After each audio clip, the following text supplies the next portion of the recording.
South India shopping mall లో block buster Ashadham #1 kilo sale.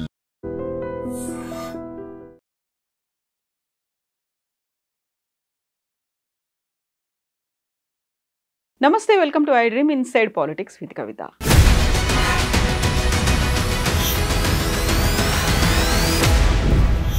KCR 10 ఏళ్ల పాలనలో తెలంగాణలో నదీ జలాలను కానీ ప్రాజెక్టులు కానీ పట్టించుకోలేదు. సమైక్యాంధ్ర రాష్ట్రం కంటే కూడా తెలంగాణ రాష్ట్రంలోనే ఎక్కువగా అన్యాయం జరిగింది అనేది సీఎం రేవంత్ రెడ్డి చెప్తున్నటువంటి మాటలు. యాక్చువల్గా మళ్ళీ నీళ్ల గురించి ఎందుకని మాట్లాడుకోవాల్సినటువంటి అవసరం ఏర్పడింది? కృష్ణా గోదావరి నదీ జలాల విషయంలో అన్యాయం ఎక్కడ జరిగింది, ఎందుకు జరుగుతోంది, ఇంకా ఎందుకు కంటిన్యూ అవుతోంది? మనతో పాటుగా ఉన్నారు పొలిటికల్ అనలిస్ట్ ప్రకాష్ గారు. సార్ నమస్తే. నమస్కారం.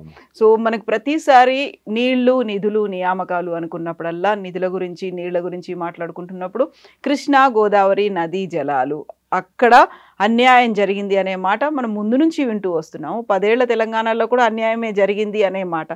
ప్రాజెక్టుల విషయం స్టేటస్ కో ఉంది. ప్రాజెక్టులను పట్టించుకోలేదు, కట్టలేదు, వాటి గురించి ఆలోచించలేదు అనే మాట సీఎం రేవంత్ రెడ్డి అంటున్నారు. ఏమంటారు? వాటర్ అనేది ఒక జటిలమైన సబ్జెక్ట్. అంటే నేను గతంలో కూడా చెప్పాను, మొత్తం రాష్ట్రంలో 10 మందికి తప్ప ఎవరికి అవగాహన లేదు. ఆ 10 మందిలో కొందరు ఇంజనీర్స్ ఉంటారు, కొంత కేసీఆర్, హరీష్ లాంటి వాళ్ళు ఉంటారు. కాంగ్రెస్లో ఉంటే ఒకరిద్దరు, ఉత్తమ్ కుమార్ రెడ్డి, సుదర్శన్ రెడ్డి లాంటి వాళ్ళు, పొన్నాల లక్ష్మయ్య ఇదివరకు పనిచేశారు కాబట్టి మంత్రులుగా వాళ్ళు కొంత అవగాహన పెంచుకున్నారు. ఇంత పై స్థాయిలో ఉన్న వాళ్ళకే ఓ 10 మంది కూడా లేరు అన్నప్పుడు ప్రజలకైతే దాని కూడా పెద్దగా అవగాహన ఉండదు. ఇప్పుడు ప్రాజెక్టుల పేరుతో ఖర్చు చేసింది చాలా ఎక్కువ ఉంది అనే మాట. సమైక్య రాష్ట్రంలో ఎంత అయింది, గత 10 ఏళ్ల పాలనలో ఎంత అయింది, ఇప్పుడు ఎంత అయింది అనేది. ఎందుకంటే అప్పటి రూపాయి విలువ ఏందమ్మా, ఇప్పటి రూపాయి విలువ ఏంది? నాగరం సార్ కట్టినప్పుడు $1 = 1 రూపీ. ఇవాళ ఎంతమ్మా? $1 = 90 రూపీస్, 86 రూపీస్ అవుతున్నది. ఎవరన్నా అట్లా మాట్లాడవచ్చా? అప్పుడు 60,000తో కట్టారు, ఇప్పుడు 60,000 కోట్లతో కట్టారు అని మాట్లాడవచ్చా? రూపాయి విలువకు మనం పరిగణలోకి తీసుకోవాల్సిన అవసరం లేదా? రెండవది కాస్ట్ ఎస్కలేషన్స్. అప్పుడు ఎంతనమ్మా? ₹6, ₹10 పెడితే సిమెంట్ బస్తా వచ్చింది. ఇప్పుడు 300, 400 పెట్టినా కూడా సిమెంట్ బస్తా వస్తలేదు. అప్పుడు శాండ్ ఊరికే తీసుకొచ్చుకునేవాళ్ళు. ఇప్పుడు శాండ్ బంగారం కంటే ఖరీదు అయిపోయింది. నీకు ఓ 10 టన్నులు వేయించుకోవాలనుకుంటే, ఒక లారీ లోడ్ వేయించుకోవాలంటే 40,000, 50,000. స్టీల్ ఎంత పెరిగింది? 100 రెట్లు కాదు, ఇంకెక్కువ పెరిగింది. కోదండరామ్ గారి దగ్గర నుంచి ఇప్పుడు నేను చెప్పే వ్యక్తి దాకా అందరిని నేను గౌరవిస్తా. వీళ్ళు ఏం మాట్లాడతారంటే లెక్కలేస్తారు. 120 రోజులు పంటకాలం, 120 రోజులు కాళేశ్వరంలో పంపులన్నీ ఆన్ చేస్తే ఎంత కరెంట్ బిల్లు వస్తుందని లెక్కేస్తారు. అట్లా చెప్పిండా కేసీఆర్? ప్రాజెక్ట్ రిపోర్ట్లో రాశారా అట్లా? కాస్ట్ బెనిఫిట్ రేషియో ఆ రకంగా తీసుకోవాలని చెప్పి ఎవరు చెప్పారు? ఎత్తిపోతుల పథకాలకు పైనుంచి వరద వచ్చినప్పుడు ఎవరైనా పంపులు ఆన్ చేస్తారా? 120 రోజులు పైనుంచి నీళ్ళు రాకుండా ఉంటాయా? వర్షాలు పడకుండా ఉంటాయా? కాళేశ్వరం గొప్పదనం ఎప్పుడు అర్థమవుతామా? నీళ్లు పైనుంచి రానప్పుడు అర్థమవుతుంది. ఈ వివరాలన్నీ చెప్పడానికో లేకపోతే ఒక చర్చకో కేసీఆర్ గారు వస్తారు. ఎవరితో చర్చ? ఎవరితో?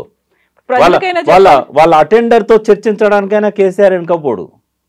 ఎందుకంటే వింటాడు, వినే ఓపిక ఉన్నది. ఇప్పుడు ఇన్ని డౌట్లు ఉన్నాయి. ఎవరికి ఉన్నాయమ్మా డౌట్లు? ఎన్నోసార్లు దాని గురించి మాట్లాడుతున్నాం. శ్యాంప్రసాద్ రెడ్డి గారు ఎన్నిసార్లు మేము ముందర కూర్చొని మాట్లాడారు? ఏ ఇంజనీర్ను పిలిచినా మాట్లాడుతున్నాడు కదా తెలంగాణ మీద కొంత అవగాహన వాళ్ళను. ఒక్కటమ్మా, ఒక సూరుద్భావ వాతావరణం ఉండాలి.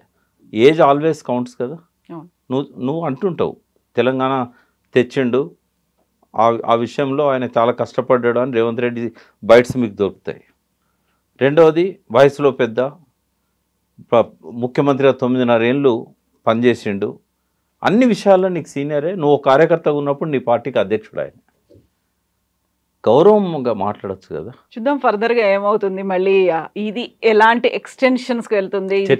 చర్చ ఎట్లా జరగాలనో చెప్తాను నేను. ఈయన పోవద్దు, కేసీఆర్ రావద్దు. ఈయన కంటే ఉత్తమ్ కుమార్ రెడ్డికి చాలా అనుభవం ఉంది, మంత్రిగా అనుభవం ఉంది, ఇరిగేషన్ ప్రాజెక్టుల మీద అనుభవం ఉంది, నీటిపారుదల శాఖ మంత్రి ఆయనే. హరీష్ రావు గారికి ఉత్తమ్ కుమార్ రెడ్డికి చర్చ పెట్టమని. ఫర్దర్గా మళ్ళీ ఎలాంటి డెవలప్మెంట్స్ ఉంటాయి? ఎంత పెండింగ్లో అవుతుందా? ఇది ఇలాగే ప్రొలాంగ్ అవుతుందా? కంక్లూజన్ ఏదైనా ఉంటుందా లేదా?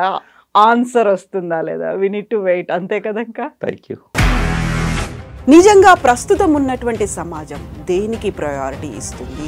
ఆర్థిక సంబంధాల చుట్టూ మాత్రమే తిరుగుతోంది. మళ్ళీ ఎన్నికలంగానే చాలా విరక్తి కలుగుతున్నాం. మంచి అనిపిస్తుంది కదా, లేడీస్ కూడా ఛాలెంజింగ్ జాబ్స్ చేసినప్పుడు చాలా బాగుంటది. ఫుడ్ డెలివరీ ఇవ్వటానికి వెళ్ళినటువంటి డెలివరీ బాయ్ అనిల్ పై కళ్ళ ముందు